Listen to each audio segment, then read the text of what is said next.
Aquí comienza El beso de la paz y la justicia, con la conducción del pastor Roque Allegrini.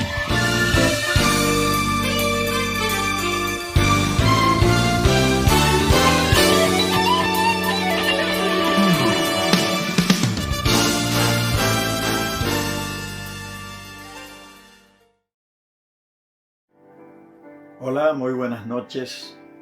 Otra vez el pastor Roque Allegrini aquí presente, compartiendo con ustedes un tiempo de reflexión espiritual. Siempre con la esperanza de ver aquí en la ciudad de Crespo muchas personas con una vida espiritual desarrollada.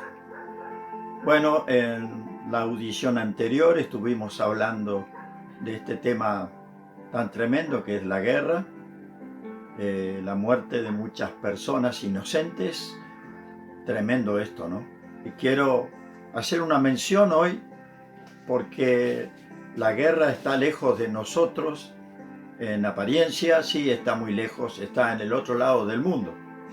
Sin embargo, hay familias que viven en guerra, hay sociedades que viven en guerra. He visto en la televisión manifestaciones muy tremendas, muy horribles, en contra de lo que siempre fue considerado bueno, que es la iglesia. Hoy está en tela de juicio por muchas personas porque sienten o manifiestan que la iglesia les ha impedido desarrollar una vida normal, ha estado calificando a las personas. No voy a discutir si hay algo de cierto en eso o no. Lo cierto es que yo creo que hay una iglesia espiritual que no comete ningún tipo de maldades. Hay una iglesia espiritual que tiene verdadero interés en acercar la palabra de Dios a las personas. Santiago era un apóstol y escribió una carta universal a todas las personas, a todos los creyentes de aquella época en la cual él vivió, el primer siglo, y de las creyentes de todas las épocas. Dice: ¿de dónde vienen las guerras y los pleitos entre vosotros?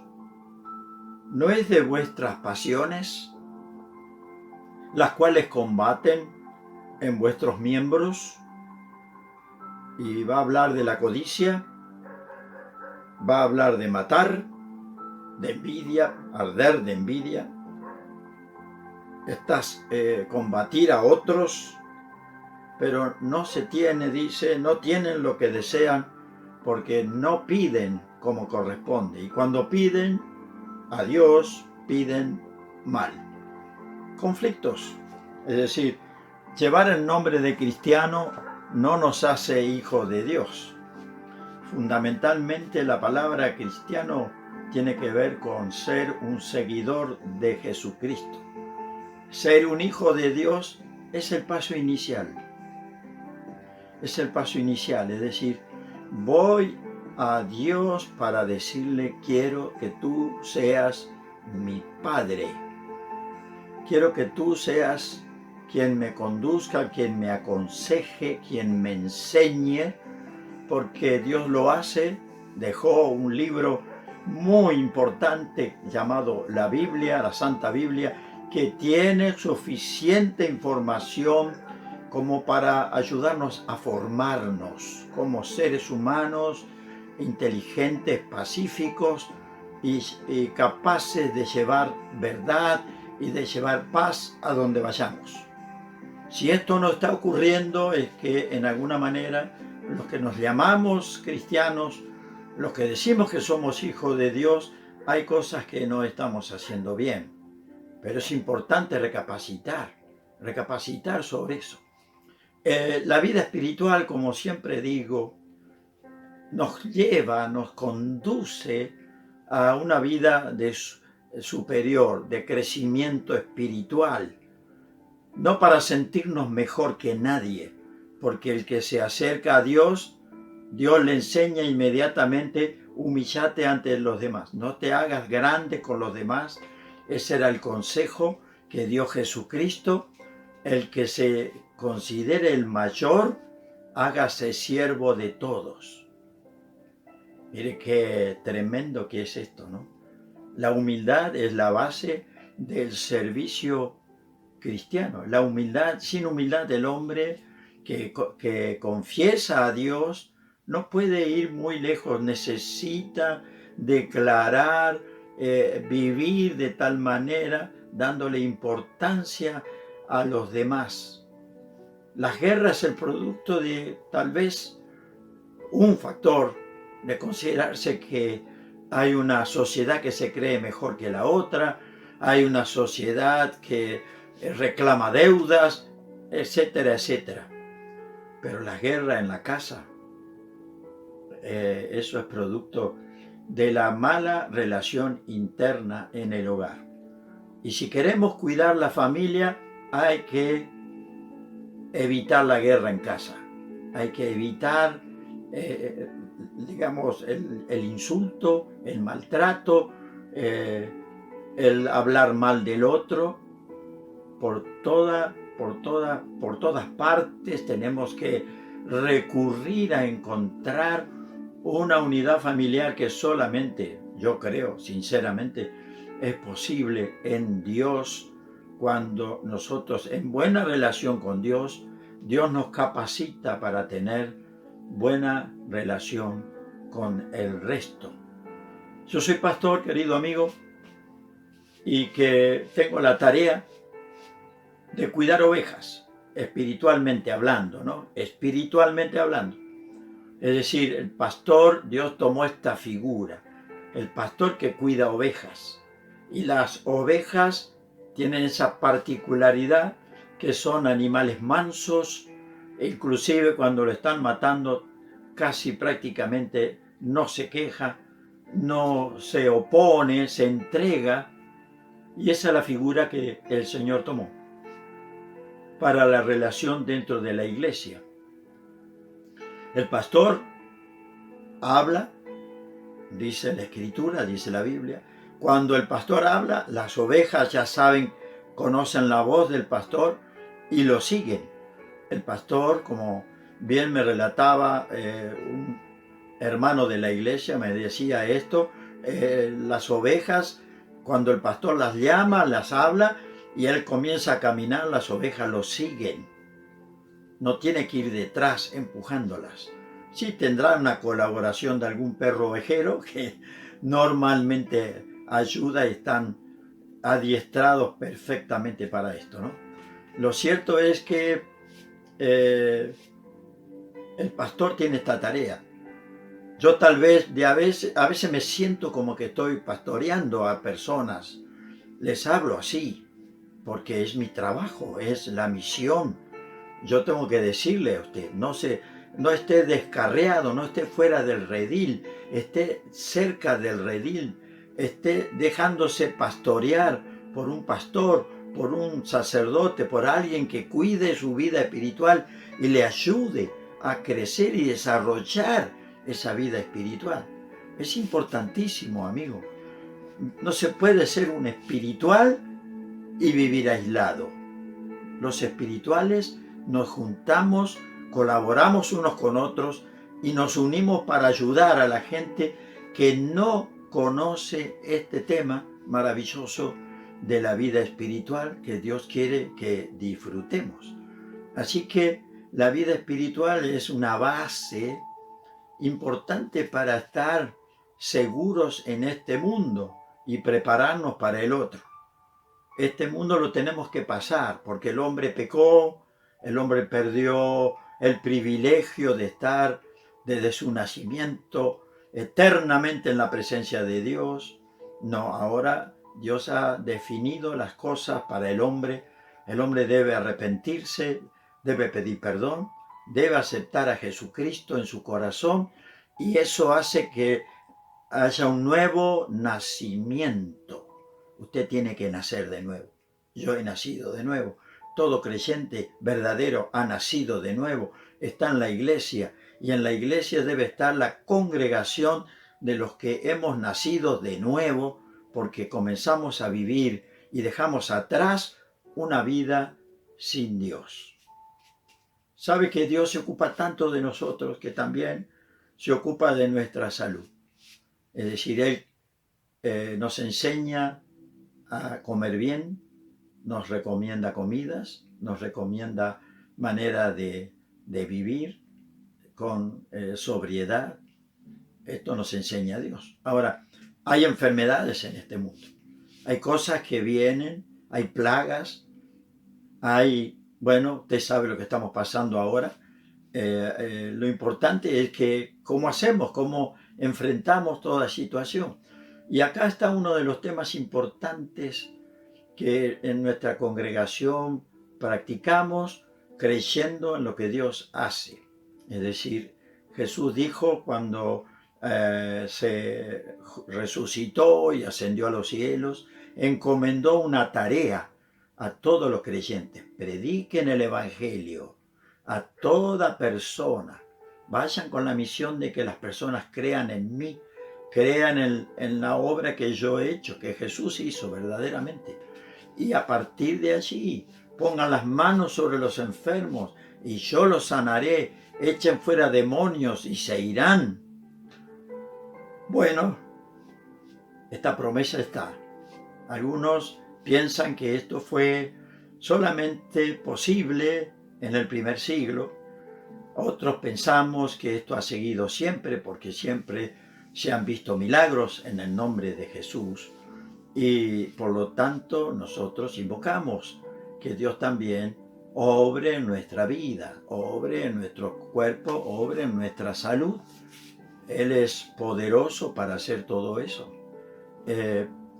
Tal es así que en la cruz mismo dice la Escritura que Jesús cargó sobre él todos nuestros pecados, pero también cargó nuestras enfermedades. Y usted dirá, si fuera así, nadie hubiera muerto porque siempre estaría sanándonos. Bueno, sabe Dios que tenemos que morir.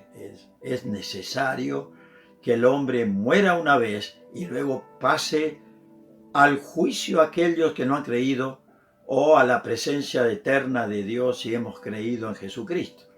Por lo tanto, ¿qué hacemos? Los milagros tienen un gran propósito. Yo he conocido mucha gente que no hubiera llegado a Dios si no hubiera buscado por necesidad la presencia de Dios, hubiera buscado una salud o salud propia o salud de un ser querido muy cercano. Bueno, estos milagros tienen propósito de parte de Dios. Por eso digo, Dios no va a estar sanándonos permanentemente hasta la eternidad. Nosotros nos agarramos de Dios hasta que va a llegar un día en que pacíficamente Dios nos va a llevar a su presencia. Porque la muerte es inevitable en este mundo. Pero Dios quiere intervenir en nuestra vida. Condición importante es buscar. No hace falta tener, ¿cómo le puedo decir? No hay que hacer méritos para recibir la salvación o para recibir un milagro. Lo cierto es que la iglesia tiene un poder otorgado, una autoridad otorgada por Dios y la ejercemos creyendo que Dios actúa hoy y hace milagros hoy para que la gente crea, para que la gente lo acepte, reciba a Jesús en su corazón. Hay una cosa muy importante que diferencia la sanidad que Dios hace de las sanidades que usted conoce a través de curanderos o de medios extraños. Yo soy pastor, no soy curandero.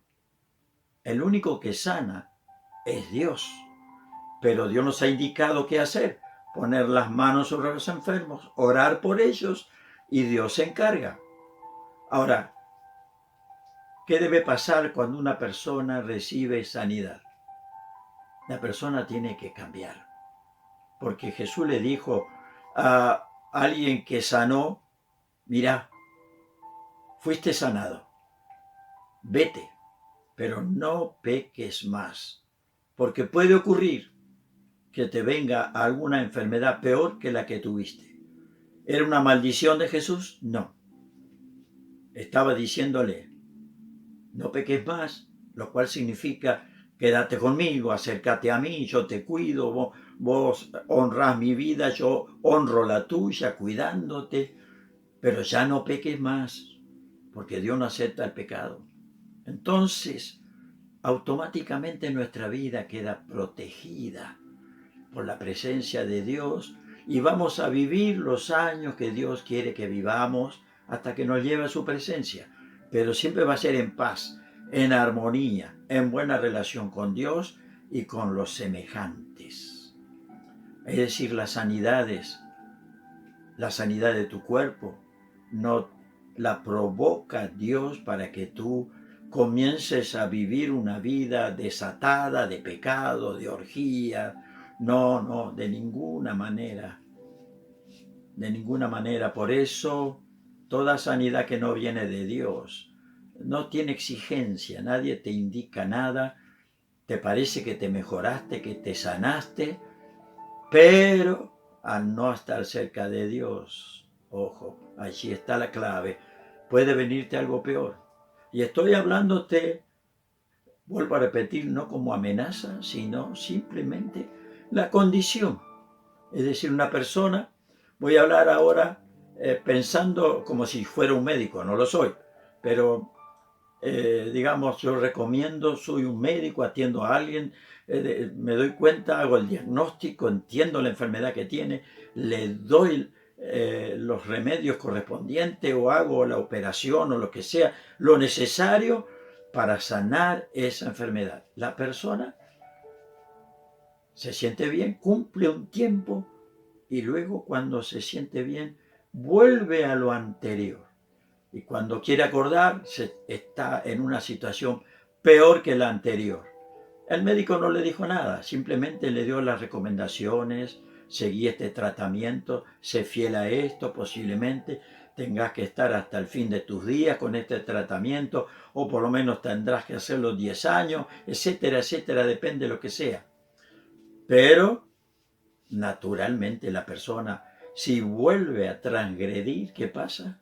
Puede venirle algo peor. Conocemos, estoy seguro que usted conoce casos de gente que reincidió en el error que cometía, ya sea fumador, bebedor o lo que sea, tal vez no por un vicio, tal vez simplemente por no cuidarse. Amigo, Dios te ama y hay planes completos para tu vida, pero tienes que seguirlo a Él y obedecer sus leyes. ¿Y por qué tienes que hacerlo? ¿Por qué lo hacemos? Porque reconocemos la autoridad de Dios. Dios es nuestro creador. Él nos dio la vida. Y como habla el hombre hoy, yo lo voy a hablar así también, aunque no es exacto. Él tiene derecho a reclamar de nosotros todo el cumplimiento de las leyes que Él ha establecido. Lo digo así, desde el punto de vista como que Dios tuviera derechos. Él tiene mucho más que derecho, Él tiene potestad sobre nuestra vida. Y no va a permitir que nadie viva millones de años. No, la muerte viene como consecuencia del pecado. La paga del pecado es muerte, dijo el apóstol Pablo, y así fue, así ha sido y así seguirá siendo hasta que Dios venga otra vez a establecer las cosas distintas que Él ha prometido. Dios no tiene médicos en las iglesias. Dios no tiene médicos que hayan salido de una facultad divina, pero Dios ha dado autoridad para orar con fe. Es la fe la que remueve todo aquello que produce dolor, sufrimiento. Pero muy importante es el arrepentimiento para no caer otra vez. He explicado este sentido que tiene la palabra arrepentimiento. Ya lo he explicado, pero no me cuesta volver a decírselo.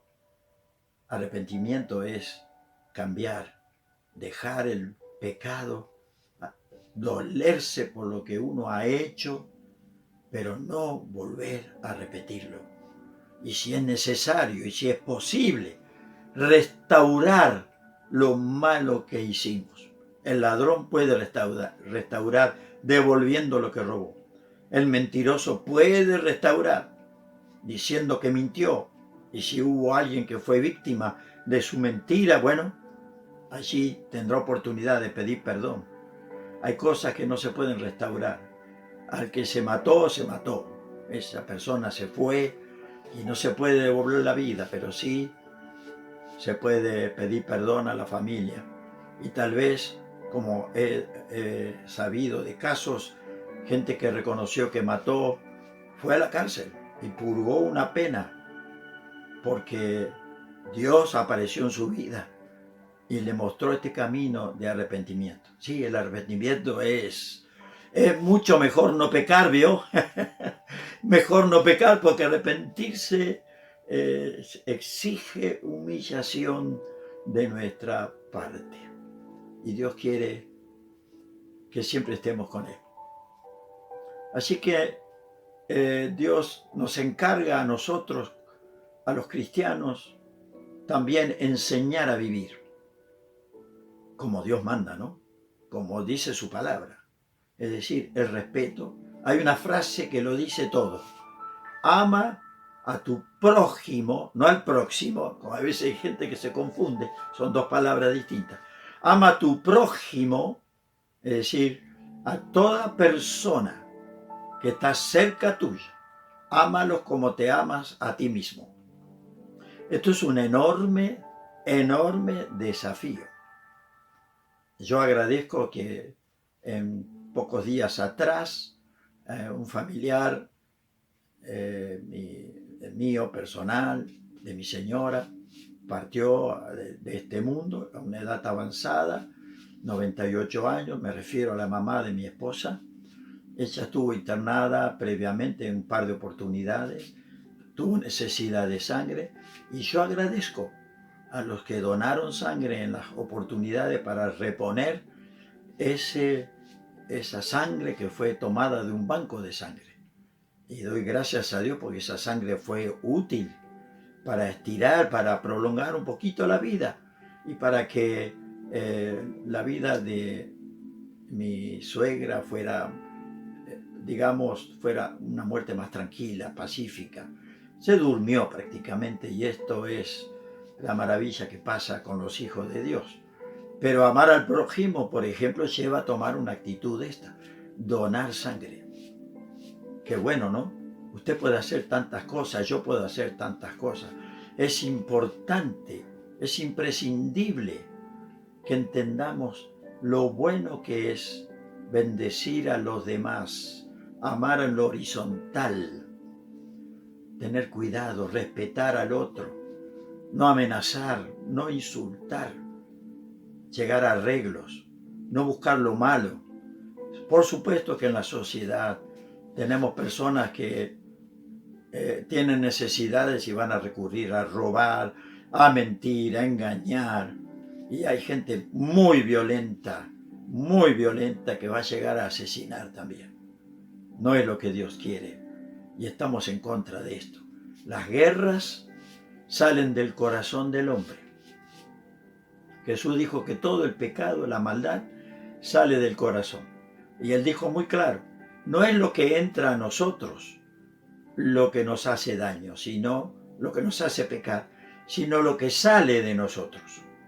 Por supuesto, un niño que ve violencia en su casa, en su crecimiento, que la recibe él, o ve que le hacen violencia a su mamá, o violencia en un barrio, bueno, ese niño va a tener que luchar en el futuro para que eso no lo lleve a ser a él también un niño violento, porque le fue sembrada la violencia. Tremendo, ¿no? Tiene que Dios ayudarnos a vencer todo ese inconveniente tan serio que hay con la violencia hoy tan generalizada. Aún los que exigen derechos lo exigen por violencia. Es una tremenda contradicción pedir derechos con violencia. Están negando el derecho así. Querido amigo, la guerra es muy cruel, muere mucha gente inocente que no busca morir. El hombre acorta la vida de algunas personas por la violencia. Pero usted que entiende, que comprende que la vida tiene un gran valor, valore su propia vida como la valora Dios. Él envió a Jesús a morir por usted para transformar su corazón. Así que le exhorto en esta noche con todo cuidado y respeto hacia su vida, le exhorto, conviértase en un hijo de Dios, al cual, porque usted le va a decir, Padre. Todos somos criaturas porque fuimos creados. Mucha gente dice que todos somos hijos de Dios. Sí, lo somos en la medida en que aceptamos las condiciones. Recibir a Jesús es la condición número 1 y casi exclusiva. Usted recibe a Jesús y usted se transforma en un hijo de Dios. Yo deseo que Dios le bendiga grandemente, que usted reciba paz y sobre todo que su espíritu se levante, se presente ante Dios, comience a vivir, comience a darle lugar a las cosas espirituales, comience a darle gracias, gloria a Dios, porque Él lo merece. Usted y yo fuimos creados para gloria de Dios, para que Dios se alegre con nosotros. No lo estamos haciendo, no estamos cumpliendo el rol si estamos pecando mayormente. Como siempre oro, bendice Señor a toda persona que está viendo este programa, que está recibiendo este mensaje. Apelo al sentimiento, al espíritu, al corazón, a la voluntad de las personas, a todo su ser integral. Apelo, Señor, en tu nombre para que cambien, para que no vivan en guerra con nadie, para que vivan en paz, para que sean llenos de tu perdón. Esto te pido, Señor. Bendice Crespo, cada habitante, cada rincón de esta ciudad que amamos. Bendice, Señor, transforma. Bendice los hogares donde no hay acuerdo, donde se vive en guerra, en peleas todos los días, discusiones, insultos, portazos. Permite, Señor, que tu bendición alcance a cada rincón de Crespo. Muchas gracias, Señor. En el nombre de Jesús te lo pido. Amén. Este es mi rol, soy pastor, le dije. Que Dios le bendiga. Hágase pastorear. Hágase pastorear.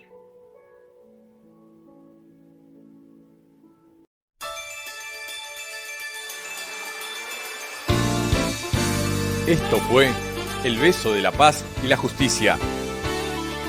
Nos encontramos el próximo jueves, 21 horas,